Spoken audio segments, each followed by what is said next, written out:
Assalamualaikum warahmatullahi wabarakatuh. Halo guys, kembali lagi bersama saya Bobby Herian. Kali ini kita akan kembali komentari video dari Dit Yuli yang judul Bapak Gereja itu orang gila, pangkatmu apa? Kita akan langsung tonton videonya, besok akan kita komentari guys. Shalom saudaraku, salam sejahtera dan kasih Yesus. Jumpa lagi dengan saya, Dit Yuli. Kita akan belajar berapologetika bersama-sama di channel ini. Kali ini saya mau membahas diskusi antara Luka Tambunan dengan Godowitania, di mana dalam diskusi itu ada satu kalimat yang tidak pantas yang diucapkan oleh Luka Tambunan kepada bapak-bapak gereja. Sebenarnya mereka ini sedang diskusi apa sih? Mari kita lihat videonya. Bukan itu pertanyaan saya, Bang. Pertanyaan saya adalah siapa orang pertama yang bilang bahwa kitab Yohanes itu ditulis oleh Yohanes anak Zebedius? Oke, sekarang gini aja lah dulu. Menurut Bapak, Yohanes anak Zebedius, apakah dia mengakui Yesus King of King atau Tuhan? Kalau di dalam Bible, Yohanes yang di dalam kitab Yohanes ini, yang disebut dengan Yohanes anak Zebedius, tidak pernah berucap Yesus adalah King of King. Bisa tunjukin saya di pasal 19. Nah, apakah itu yang menulis Yohanes anak Zebedius? Iya. Saya buka ya, Bang ya. Kitab Wahyu itu adalah kitab yang terakhir masuk dalam Bible, Pak. Sekian ratus tahun itu masih ditolak sama bapak-bapak gereja. Bapak gereja orang gila, orang gila. Kalau bapak gereja orang gila yang menyusun ini bapak gereja, Bang, itu menyusun doang. Berarti menyusun ini orang gila gitu. Menyusun doang, ya? Masa orang gila bisa nyusun begini? Dari dua diskusi mereka tadi itu, ada dua hal yang mau saya tanggapi ya. Yang pertama mengenai penulis Injil Yohanes, siapa yang pertama kali yang mengatakan bahwa penulis Injil Yohanes adalah anak Zebedius. Itu yang pertama, nanti saya akan tanggapi. Yang kedua mengenai Bapak Gereja orang gila, kata Luka Tambunan tadi itu ya. Nah, yang pertama sebenarnya ini adalah pertanyaan receh ya. Kenapa saya bilang ini receh? Ini pertanyaan yang tidak penting. Karena satu-satunya rasul yang bernama Yohanes, ya hanya Yohanes anak Zebedius ini. Dan Yohanes anak Zebedius inilah yang menulis kitab atau Injil Yohanes, kemudian surat Yohanes dan Wahyu. Jadi mereka ini tidak mengerti apa yang sedang mereka bicarakan, apa yang sedang mereka diskusikan. Buktinya apa? Begini ya, saya mau terangkan bahwa seorang nabi tidak mencatat perkataan sendiri. Ya, nabi itu tugasnya memberitakan. Yang mencatat siapa? Orang yang mendengarkan. Ya, ini berarti memang isinya kesaksian, tapi bukan kesaksian apa yang dilihat, tapi apa yang didengar. Ingat, nabi memberitakan, artinya kalau ada berita, apa yang kita lakukan? Ya kita mendengar. Ya, misal ada berita di TV, ya, membaca berita ngomong bla bla bla, apa yang kita lakukan? Ya kita nulis ulang apa yang diucapkan oleh pembawa berita. Bukan kita menulis bahwa pada pagi hari pembaca berita menongol di TV, dia berkata bla bla bla. Nah, pembaca berita ini memakai baju ini, bukan gitu kita tulis. Kalau kita nuliskan berita yang diberitakan oleh pembaca berita, artinya kita tuliskan betul-betul apa yang dia ucapkan, gitu guys. Ya, berita apa yang dibawa gitu loh. Ya. Berita apa yang dibawa? Jadi kita bahkan tidak masukkan unsur-unsur, misalnya dia bilang gini. Halo pemirsa, selamat pagi. Kembali dengan bersama saya ini berita pagi ini. Itu tidak kita tulis, guys. Yang kita tulis hanya berita yang disampaikan. Dibilang misalnya malam hari ini di jam 10 ini ada kejadian ini, itu kita tulis itu. Ini sama kayak kita menuliskan berita dari para nabi. Jadi para nabi itu kan memberitakan firman Tuhan. Nah, jadi firman Tuhan itu yang diberitakan itu yang kita tulis. Ini kesaksian itu adalah yang kita tulis itu beritanya, bukan aksi-aksinya. Oh, nabi itu misalnya Yesus datang ke tempat ini lalu membalikkan. Nah, itu yang kita tulis. Makanya di Quran Anda tidak akan menemukan hal seperti itu, narasi-narasi yang mencatat di Al-Quran ya, bukan di hadis. Hadis itu baru ada karena itu adalah sejarah. Karena sejarah beda dengan firman Tuhan, ya. Di kesaksian manusia itu maksudnya ke sejarah. Tapi kesaksian manusia yang mencatat, menuliskan tentang berita atau firman yang disampaikan Tuhan melalui nabinya, itu baru kitab suci. Nah, jadi kesaksian dari Yohanes, yang tulisan Yohanes itu adalah kesaksian Yohanes, itu bukan kitab suci, guys, bukan firman Tuhan, tapi adalah kesaksian dia tentang apa yang ada di pikiran dia. Paham ya logikanya? Dan harusnya bukan Yohanes yang nulis itu, harusnya orang lain. Ya. Contoh yang nulis Quran siapa? Bukan Nabi Muhammad, tapi para sahabat, umat yang nulis gitu. Mereka menulis apa yang diberitakan oleh Nabi Muhammad. Itu baru masuk akal, make sense. Itulah kitab suci, itulah firman Tuhan. Tapi kalau kesaksian Yohanes itu bukan kitab suci, bukan firman Tuhan. Karena adalah isi kepala Yohanes. Apa yang dia lihat, dia saksikan. Karena ingat ya, nggak semua kita lihat atau saksikan itu merupakan firman. Bukan nggak semua memang bukan begitu firman itu logikanya. Tapi kita hanya mencatat apa yang diberitakan, guys. Itu sebabnya logika berpikirnya. Sebenarnya ada banyak dalam literatur. Ini penting untuk mengetahui bahwa ini bukan firman Tuhan, tapi adalah kesaksian Yohanes. Dan Injil bukan kesaksian manusia. Injil adalah berita dari Tuhan, ya, sama ke Quran. Jadi Taurat, Zabur, Injil itu adalah berita dari Tuhan, firman Tuhan, bukan kesaksian manusia. Kesaksian manusia namanya sejarah. Itu makanya di Islam itu dibedakan. Kesaksian manusia itu masukkannya ke hadis, ya. Sejarah, guys. Itu sebabnya logika pikirnya. Teratur ya, bahwa penulis Injil Yohanes ini ya adalah Yohanes anak Zebedeus. Yang pertama, saya akan membuka satu literatur atau satu buku, yaitu Coptic Synaxarium. Nah, ini adalah buku mengenai kehidupan orang-orang kudus. Jadi buku ini diajarkan di dalam ibadah, bahkan sekolah minggu pun itu diajarkan ya di gereja Koptik Ortodoks juga. Dalam buku ini, halaman yang ke-266, 267 disebutkan demikian, bahwa Yohanes atau Rasul Yohanes, sang evangelis itu atau sang rasul adalah anak dari Zebedeus. Nah, menurut Yohanes Chrysostomos, bahwa Rasul Yohanes ini sebelum menjadi muridnya Tuhan Yesus, dia adalah murid dari Yohanes Pembaptis yang kemudian mengikut Yesus. Jadi dia ini adalah saudara atau adik dari Yakobus. Jadi murid Yesus itu kan ada dua, anaknya Zebedeus ya. Yakobus itu adalah kakaknya dari Rasul Yohanes ini. Yang kedua adalah Rasul Yohanes sendiri. Yaitu mereka ini dua-duanya disebut sebagai anak Zebedeus. Dan kemudian di halaman 267 di sini dituliskan bahwa Rasul Yohanes anak Zebedeus ini dia menulis Injil dan kemudian juga menulis kitab Wahyu dan juga menulis. Berarti kan di sini kita tahu Yohanes ada dua, Yohanes Pembaptis dan Yohanes anak Zebedeus. Ya, Yohanes Pembaptis adalah yang membaptis Yesus. Yohanes yang murid Yesus adalah anak Zebedeus. Kan gitu logikanya. Jadi dulu bilang bahwa Yohanes cuma satu. Kalau ngomong Yohanes berarti anak Zebedeus, kan tidak. Berarti ada Yohanes Pembaptis, guys. Itu loh. Ya, jadi dulu juga salah dalam hal ini gitu kan. Mengenai surat. Nah, surat-surat Rasul Yohanes.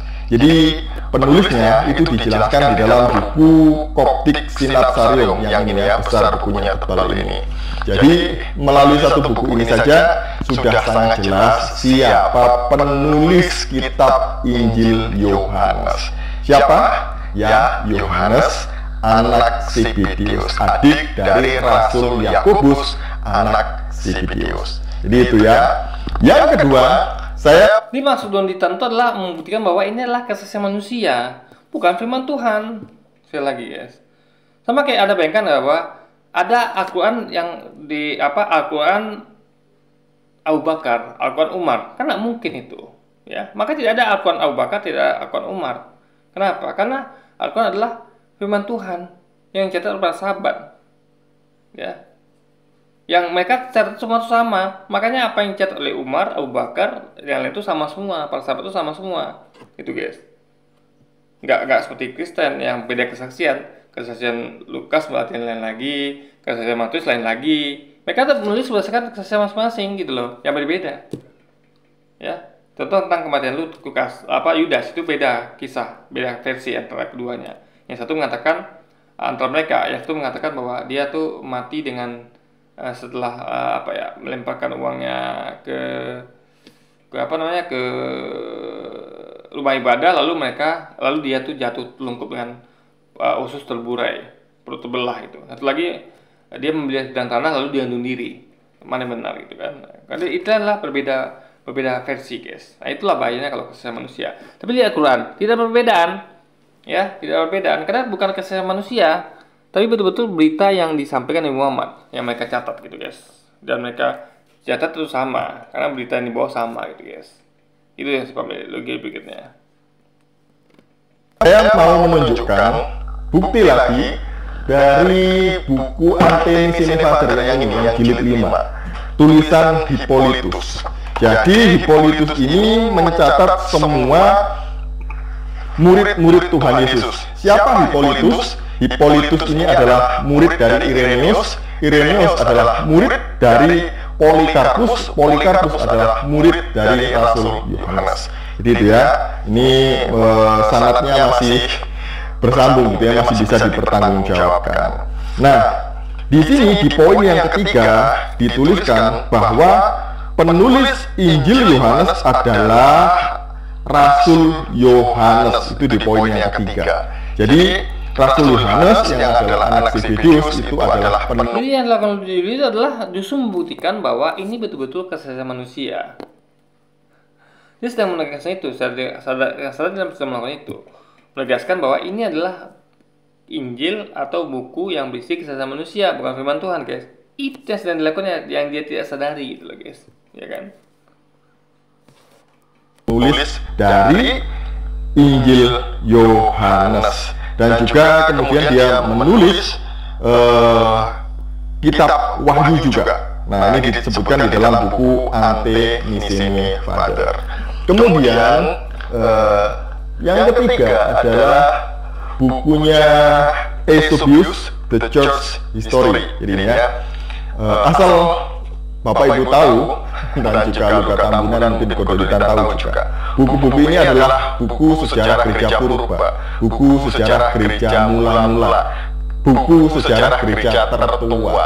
Jadi sangat dekat peristiwanya dengan yang terjadi ya waktu kejadian ini. Di halaman 113 itu di sini dijelaskan juga bahwa yang menulis Injil Yohanes adalah Rasul Yohanes. Sekali lagi bahwa Rasul Yohanes adalah anak Zebedeus. Jadi tidak perlu disebutkan siapa yang pertama kali ngomong bahwa penulis Injil Yohanes adalah anak Zebedeus. Tidak perlu, karena hanya satu murid Tuhan Yesus yang bernama Yohanes. Dan Yohanes ini adalah anak dari Zebedeus, saudara dari Yakobus. Jadi begitu loh ya logikanya. Makanya kalau ngomong itu ya mikir dulu gitu loh ya, paling enggak baca literatur dulu. Jangan begini ya.